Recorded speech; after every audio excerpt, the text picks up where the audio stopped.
Football at 4 is powered by the Inside the Birds podcast. It's brought to you by Bet365. Whatever the sport, whatever the moment, it's never ordinary at Bet365. We talked a lot of draft yesterday with Adam Kaplan. Andrew DiCecco's in the house today on a happy hour Friday, and we're getting ready for the weekend. We got some football to get into. I like Andrew's piece over at InsideTheBirds.com. I want to talk a little bit about what Vic Fangio said.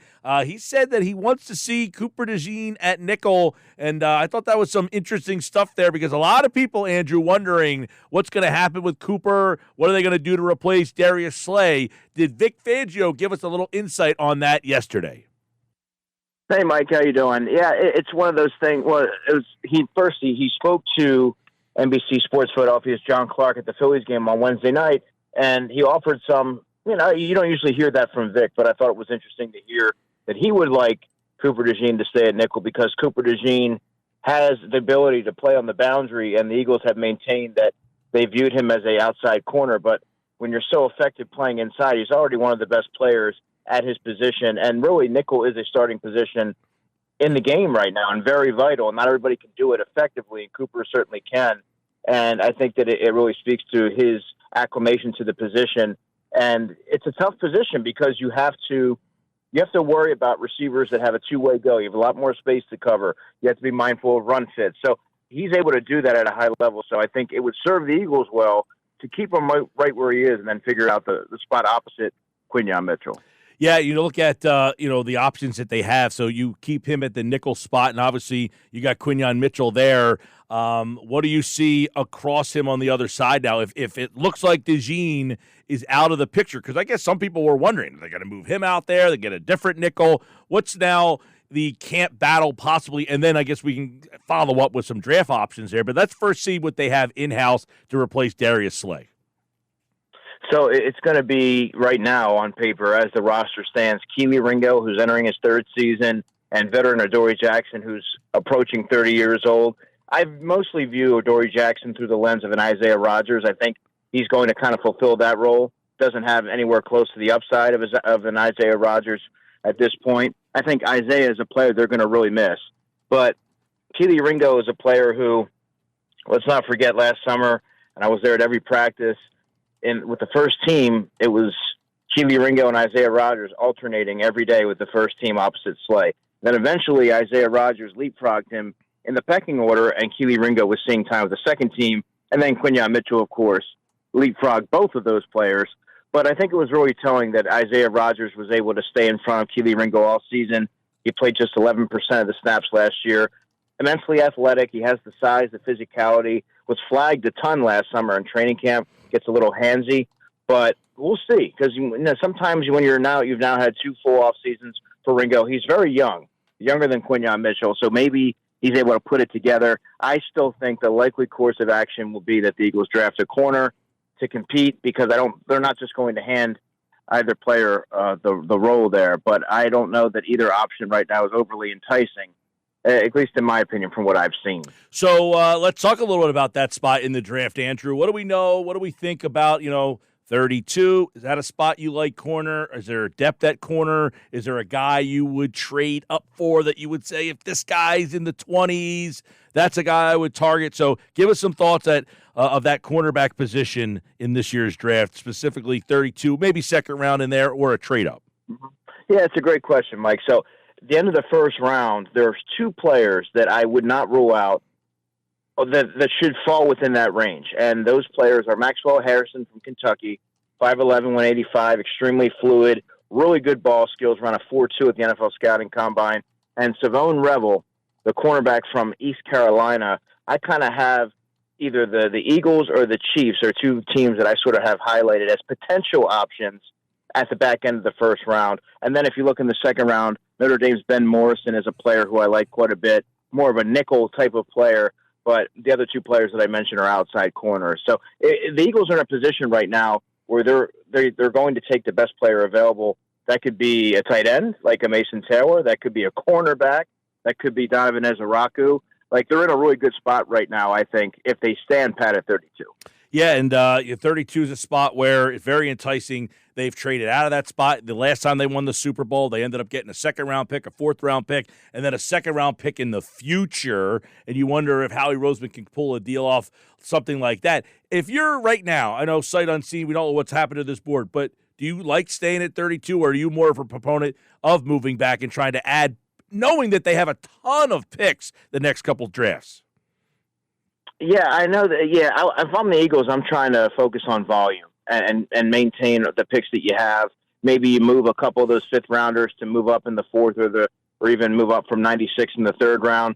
But I kind of like where they're at on the board at 32, because depending on how the board falls, you could be looking at a Walter Nolan, the defensive tackle from Ole Miss, who the thought of pairing him opposite Jalen Carter, I think for the Eagles has to be really tantalizing, and knowing that he can be an interior disruptor. And defensive tackle is such an important position right now for the Eagles, because Milton Williams played 48% of the snaps last year, and both Jordan Davis and Moro Ojomo played 37% of the snaps, and now one of those players, or both, are going to be asked to undertake a more prominent role, and they're banking an awful lot on both to do that. So depending on how the board falls, I think that staying at 32 would be a really beneficial spot for the Eagles to stay. Yeah, and Andrew, you could probably further this, because of the areas that they need. You mentioned defensive tackle. You can get a guy at 32, and he could probably come. Most of these guys, Milton Williams, a third-round pick. Moro Ojomo was either a 6'7" or an undrafted guy. He was a seventh-round pick, yeah. There you go. That's a position, though, where you don't have to be in the top 5 to 10 to get a player who can help you out almost immediately. Yeah, exactly. That's why I think you're going to get an immediate starter. Like if you look at defensive tackle, I believe that someone like a Walter Nolan would be able to be plugged in opposite Jalen Carter and be a day one starter. Should they take an offensive lineman, a guard like a Donovan Jackson from Ohio State, that would make some sense. And he would be, depending on how they feel about Tyler Steen, because I do believe in Tyler Steen. So I'm not in that same camp that I feel like they should draft a guard in the first round. But if they do, that's a plug-and-play starter. Donovan Ezra-Rocker, the edge rusher from Boston College, if they take him at 32, I don't believe that he's starting over Azeez Ojulari or Jalen Hunt, unless he just completely lights the world on fire in training camp. But he needs to add some weight and strength to his frame as well. So it really depends on which way they go. I was going to say, you brought up the guard and Tyler Steen. Sounds like you like Tyler Steen. And they brought in Kenyon Green, the first-round pick from a couple of years ago. Is that the competition? Do they look to add more competition? It sounds like that's a possibility, too, at right guard at that spot. One area I want to look and get your take on is, I think there's one spot that's still kind of interesting, and that's safety. Do you like what's in-house, or is there something in the draft that would intrigue you? Yeah, I mean, personally, you know me, I never sugarcoat anything. I'm not overly intrigued with what they have there currently. Ray Blankenship's fine as a 2. But to ask him to step up and be that number one safety, I think that's a little bit presumptuous. I don't know that that's not in his makeup, because when he was miscast as the one, he was grossly exploited, and you saw how he thrives when he had a player playing beside him like a C.J. Gardner-Johnson, who can kind of alleviate some pressure and allow him to kind of roam a little bit more freely.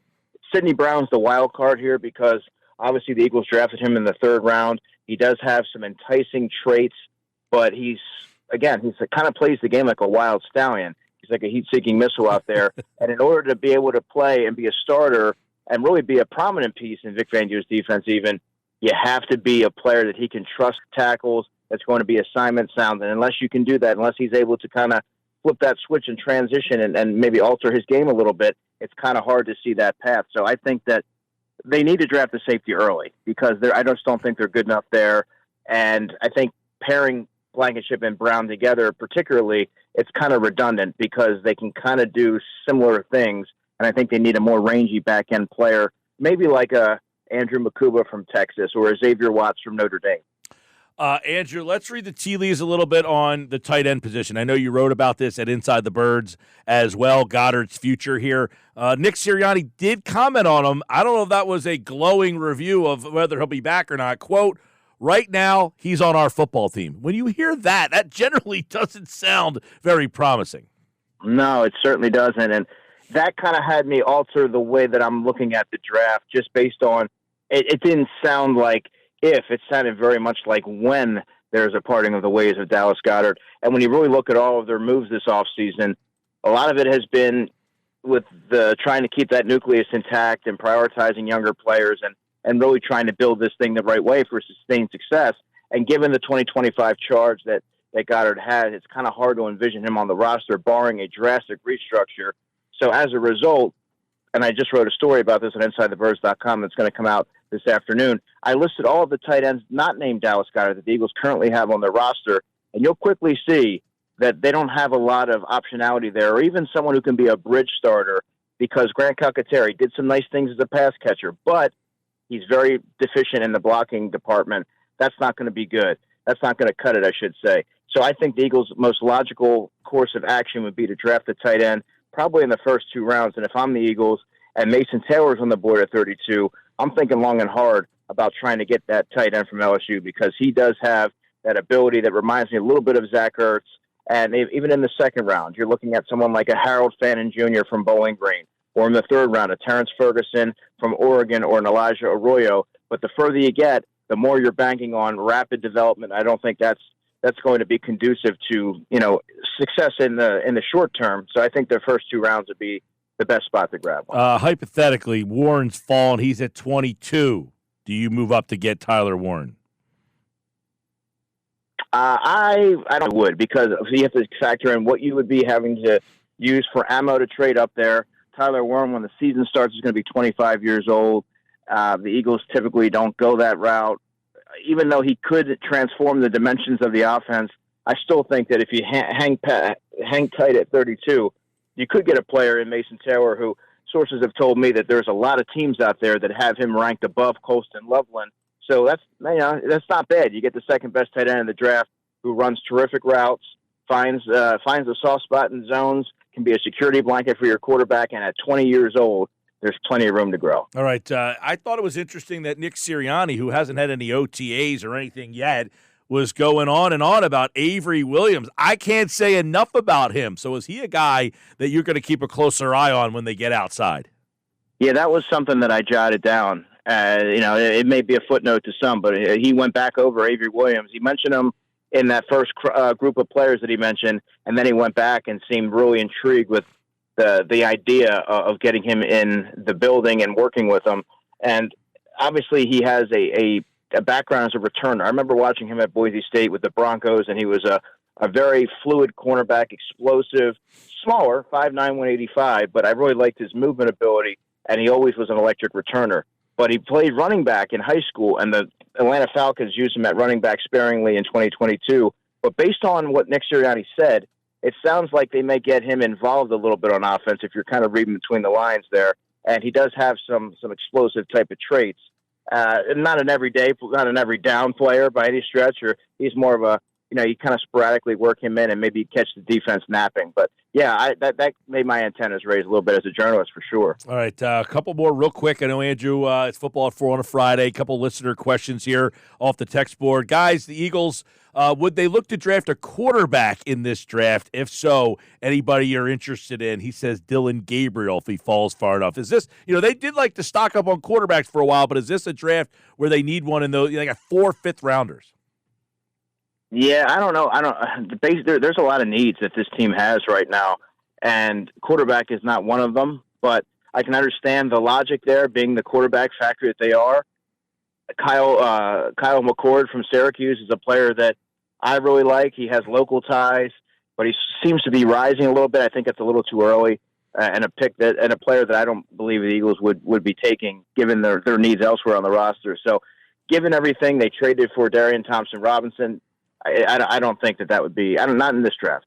All right, Mike, can you ask Andrew? I will right now, sir. Do the Eagles need to target a wide receiver in this draft? Yeah, I think they do.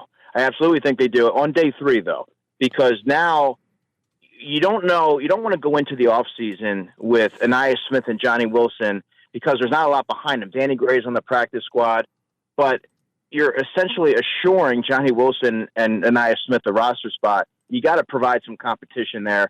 You don't just want to put all your eggs in their basket. And I think that there's a player, Nick Nash from San Jose State, really big-time player, more of a slot receiver that I really like on day 3, if they even go day 2, depending on what they do with their picks. Ty Felton from Maryland is a player that is not talked about nearly enough, a 3-level threat. He runs a 4.3. He jumps out of the building, and his head coach, Mike Loxley, at Maryland's Pro Day, kind of likened him a little bit to Devontae Smith. Andrew DiCecco, draft season's here. We'll get more in it. We'll get more listener questions next time he's on, right here on the Sports Bash Live on 97.3 ESPN, a happy hour Friday edition of Football at 4. Thanks, buddy. Have a good weekend, man. Yeah, man, you as well. All right, we'll talk to Andrew next week. Football at 4 here on the Sports Bash Live on 97.3 ESPN, the 97.3 ESPN free mobile app.